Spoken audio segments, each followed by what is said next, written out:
Hello दोस्तों। आज हमारे सामने है अप्रैल 2024 का ये गैट का क्वेश्चन पेपर है। इसे सॉल्व करेंगे। पार्ट ए में एंटोनिम्स है। Mohan was living in A deplorable condition. Deplorable का मतलब होता है कोई चीज़ डिसलाइक करना, पसंद ना करना। तो यहाँ पे अगर आप देखेंगे तो आंसर है रेप्रिहेंसिबल, ओप्रोब्रियस, डेस्पिकेबल और कमेंडेबल। तीनों जो हैं इसमें इसके सिनोनिम्स है। ये जो तीनों है, हमारा आंसर बनता है ये वाला। ठीक है। उसके बाद आता है क्वेश्चन नंबर 2। तो क्वेश्चन नंबर 2 में देखते हैं, these exercises will counteract the effects of stress and tension. So we have 4 option over here: exasperate, fail, थ्वाट और कॉन्ट्रावीन। तो कॉन्ट्रावीन तो इसका आंसर नहीं है, थ्वाट, फॉल ये भी नहीं है। एक्सैस्परेट हो सकता है क्योंकि इसमें जो ऑप्शन में आता है यही फिट बैठता है। तो इसका जो मीनिंग बनता है वो ये होता है कि सपोज करो किसी चीज़ को आप टू मेक समथिंग वर्जन। ठीक है। तो ऑप्शन इसका बनेगा D. Question number 3, you have to persevere with difficult students. तो परसीवर का जो आंसर बनेगा वो बनेगा give up. Question number A, answer A है इसमें। Question number 4, the new colour scheme is hideous. Hideous का मीनिंग होता है समथिंग दैट इज बैड। तो यहाँ पे जो आंसर होगा, देखिए इसमें बैड का वैसे गुड होना चाहिए था बट गुड नहीं है, तो जो चीज़ गुड नहीं है वो ब्यूटीफुल आएगी। तो आंसर बनेगा इसका ब्यूटीफुल। क्वेश्चन नंबर 5, इसके अलावा दूसरे ऑप्शन को भी देख लेते हैं। अपालिंग है, अपालिंग मतलब बुरा होता है। ग्रोटेस्क माने समथिंग दैट इज अगली।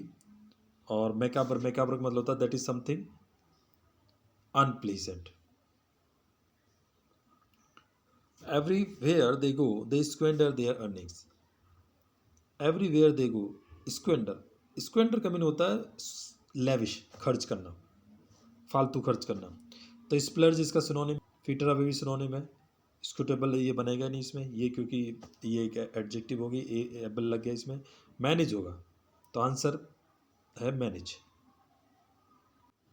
ओके, उसके बाद चलते हैं बच्चों हम क्लॉज पर। यहाँ पे एक पूरा का पूरा ही सेंटेंस दिया हुआ है, इसमें कुछ वर्ड्स को हटा दिया गया है और उसकी जगह हमें 4 ऑप्शंस मिले हुए हैं। हमें उनमें से एक वर्ड सेलेक्ट करना है।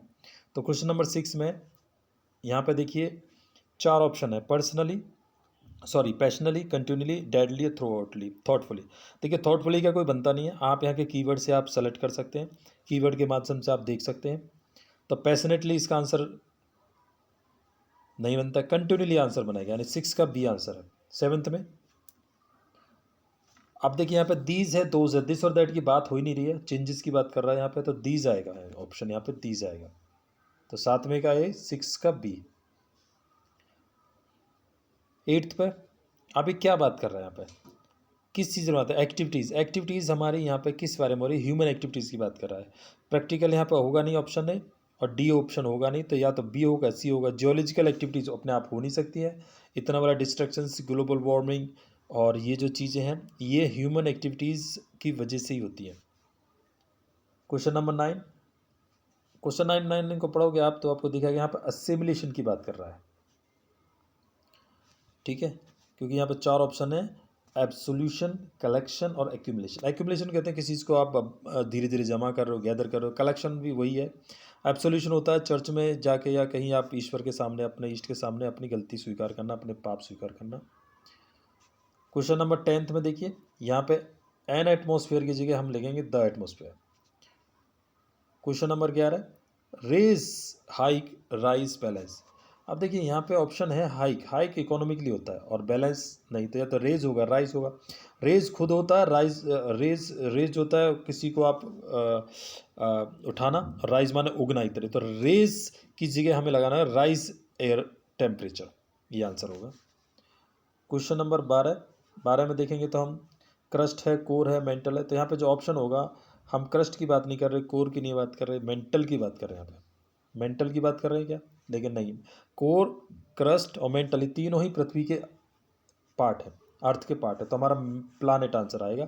तो प्लानेट की सरफेस की बात कर रहा है यहाँ पे भी, अगर क्वेश्चन देखोगे तो सरफेस ऑफ द प्लानेट की बात करेंगे।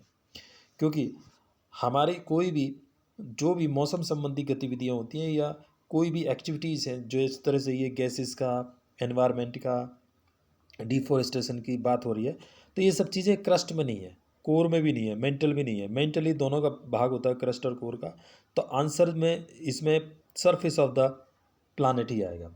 क्वेश्चन नंबर 13 में अब देखिए यहाँ पे क्या है 13 में, for assessment capacity for assessment capacity of assessment in और टू तो आएगा नहीं, तो यहाँ पे जो होगा analytical capacity of an assessment. तो क्वेश्चन नंबर 13 का आंसर होगा बी। उसके बाद different studies under climate change action programme, तो इसमें जो आंसर बनेगा आर इनिशिएटेड। ठीक है, क्योंकि डेवलप की तो बात हो ही नहीं रही, तो डेवलप सी और ए तो हट गए, और प्रेजेंट परफेक्ट में बात कर ही नहीं रहा, आर डेवलप में आएगा। इसके अलावा meetings and negotiations are held. Question number 15 में अगर यहाँ पे देखेंगे तो विद रेगुलर इंटरवल कोई फ्रेज नहीं बनता है, एट होता है, एट रेगुलर इंटरवल। तो क्वेश्चन नंबर 15 का जो आंसर बनेगा एट विद रेगुलर इंटरवल, तो यहाँ पे एट रेगुलर इंटरवल आएगा, विद नहीं आएगा, तो 15 का B. Sentence completion, sentence completion चलते हैं, यहाँ पे देखते हैं। देखिए यहाँ पे कह रहा है ही पोस्ट, अब हम इसे देखेंगे ही पोस्ट, पॉज के बाद हमेशा विद आता है क्या, फॉर आता है क्या, बाय आता है क्या, इनटू आता है। देखिए इनटू तो आएगा नहीं, अब इनटू नहीं आएगा तो हमारे पास बचता क्या है, बाई, बाई भी नहीं है। इसके अलावा फॉर, पॉज के बाद हमेशा फॉर आता है, तो 16 का बी। 17 में late at night are car, अच्छा आपको जब भी ऐसा मिले आर कार, तो ब्रेकअप किसी रिलेशनशिप के लिए होता है, तो ये तो होगा नहीं। ठीक है, इसके अलावा ब्रेक इनटू, ये किसी घर में आप कुमल कर दो, बर्गलिंग कर दो, उसके लिए होता है। ब्रोक आउट होता है किसी चीज़ का, आप निकल के आ जाना, फटना, बाहर दिखना। तो ब्रेक डाउन होता है, ब्रेक डाउन होता है कोई कार आपकी ब्रेक डाउन हो जाए, यानी काम करना बंद कर दे। 17 के बाद 18 पे चलते हैं। All the countries sign the treaty, अब देखिए ट्रीटी साइन करिए सभी कंट्रीज ने, तो सभी कंट्रीज हैं, ऑल कंट्रीज हैं, तो यहाँ पे बट क्या कह रहा है, एक्सेप्ट, क्योंकि बिनेथ होगा नहीं, अमंग बहुत सारों के बीच में है, ड्यूरिंग समय की बात नहीं कर रहा है। क्वेश्चन नंबर 19, आई रिमेंबर, अब आई रिमेंबर में देखिए क्या याद करना, sorry I reminded her, I reminded her, तो टू टर्न ऑफ, तो टर्न ऑफ को, लाइट को टर्न ऑफ की बात कर रहा है यहाँ पे। कॉल ऑफ कैंसिल करना होता है, ड्रॉप ऑफ होगा नहीं, ब्रेक ऑफ होगा नहीं। Question number 20, they told us about the woman, अब देखिए वुमन की बात हो रही है यहाँ पे, किसी औरत के बारे में किसी ने बताया, उन्होंने बताया, तो यहाँ पे वुमन क्या है, सब्जेक्टिव केस है, ऑब्जेक्टिव केस है, या पॉजिटिव केस है, पॉजिटिव केस है नहीं, सब्जेक्टिव केस हु होगा, हु लिव्ड नेक्स्ट डोर, विच ये कोई नॉन लिविंग नहीं है, वॉर्म ये ऑब्जेक्टिव केस नहीं है, तो ये होगा नहीं, तो option C is the answer. Question number 21, I see, अब बनेगा क्या बनता है, I see at the end of February, on the end of February, along the end of February, for the end of February, तो यहाँ पे eight the end of आएगा, तो क्वेश्चन नंबर 21 का आंसर होगा eight the end of February. Question number 22, I dislike films, तो इसका जो आंसर होगा, देखिए फिल्म क्या है, हु होगा नहीं, दैट होगा नहीं, वूज होगा नहीं, तो एक ही बनता है, बी इज द आंसर है। काफ़ी इजी है। द थीव्स डिनाइड, अब डिनाइड में देखिए आप देखेंगे डिनाइड है, तो जाहिर सी बात है डिनाइड के बाद अगर कोई भी हमारी कोई और भी बेस फॉर्म वर्ब आएगी, या तो उसमें टू लगेगा या आईएनजी लगेगा। अब आईएनजी तो लगा हुआ है, तो इसमें लगा हुआ है, तो ये भी नहीं होगा, हैविंग टू आ गया, इसमें भी नहीं होगा, हैड भी नहीं आएगा, स्टीलिंग द मनी आएगा, तो 23 का बी आंसर है।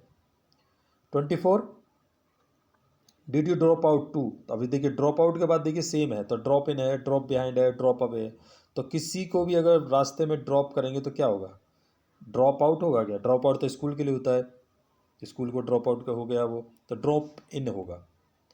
25 में वुड यू लाइक टू, अब देखिए जैसा मैंने पहले बताया था, वुड यू लाइक टू आया, तो वुड यू लाइक टू के बाद में हमारी कोई ना कोई वो बेस फॉर्म आएगी, टू आ रहा है, तो यहाँ पे क्या आएगा, मीट हर, और मीट विद हर भी आ रहा है।